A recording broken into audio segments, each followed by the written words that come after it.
ဝမှာနေရာတကာအလိုက်သိတာကောင်းတယ်ဆိုပေမဲ့တချို့သောအရာတွေကမသိချင်အောင်ဟန်ဆောင်တတ်ရတယ်ဒါမှလည်းကိုကစိတ်ချမ်းသာရမှာပါသူမရှိရင်မဖြစ်ဘူးဆိုတာလောကကြီးမှာတကယ်တော့မရှိပါဘူးနေလင်းအောင်တစ်ခုတည်းနဲ့ကဘာမြေကြီးလင်းနေရင်ညဆိုတာလည်းပဲရှိပါမလဲ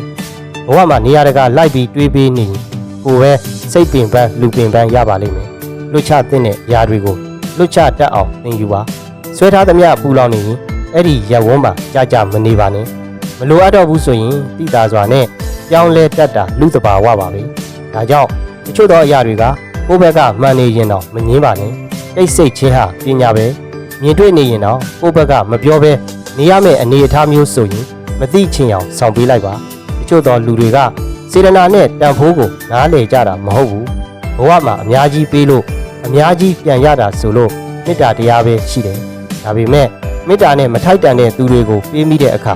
ကိုပြန်ရလိုက်တာကနောင်တဆိုရင်အဲ့ဒီနောင်တအပေါ်ဒေါသဖြစ်ခြင်းကြောင့်ကိုပေးသမျှမေတ္တာတရားတွေကလည်းဒဏ်ရာတွေအဖြစ်နဲ့ပြန်ရမဲ့အတူတူမသိချင်အောင်ဆောင်ပေးလိုက်တာကမှ